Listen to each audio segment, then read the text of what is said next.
Chris Aquino nagsalita na sa balitang ikakasal na siya sa jowang doktor. Narito ang detalye. Ikakasal na raw ang Queen of All Media na si Chris Aquino sa bago niyang boyfriend na si Dr. Michael Padlan na nagseserbisyo sa Makati Medical Center. Iyan ang ipinagkakalat ng isang Facebook page na ginagamit pa ang account ng isang legit na publication sa pagpopost ng mga fake news. Ayon sa inilabas na pekeng balita ng naturang poster, nakatakda na raw ang intimate wedding nina Chris at Dr. Michael na gaganapin sa isang events place sa Makati City. Ayon sa post, Chris Aquino says upcoming wedding with new doctor boyfriend will be super private. The wedding space was revealed. Kalakip pa ng naturang FB post ang mga litrato ng venue na punong-puno ng mga halaman at bulaklak. Ngunit mariin nga itong pinabulaanan ng award-winning TV host-actress sa pamamagitan ng kanyang kaibigang si Dindo Balares na dating entertainment editor ng isang tabloid.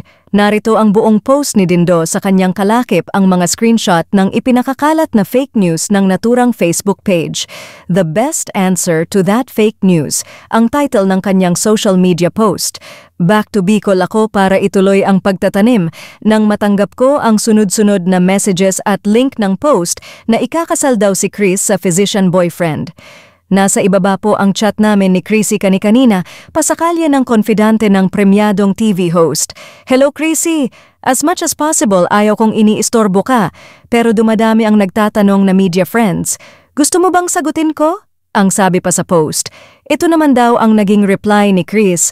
Kuya Dindo, the best answer to that fake news is how can your panganay who has adult-onset asthma and has publicly admitted to having chronic spontaneous urticaria and is currently undergoing treatment that makes her extra sensitive to direct sun exposure, and as you yourself know, sobrang allergic ako sa mga dahon ng puno, trigger ng allergic rhinitis and asthma for me, especially grass as in damuhan.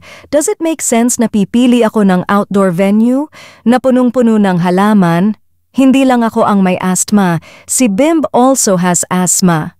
Kuya Dindo, kung totoong kilala ako nung nag-scoop nito, alam niya dapat yung alam na alam mo, hindi friend ng respiratory system ko ang mga puno at lalo na ang grass. Kahit nga AstroTurf bawal because maraming alikabok na pwedeng makolekt.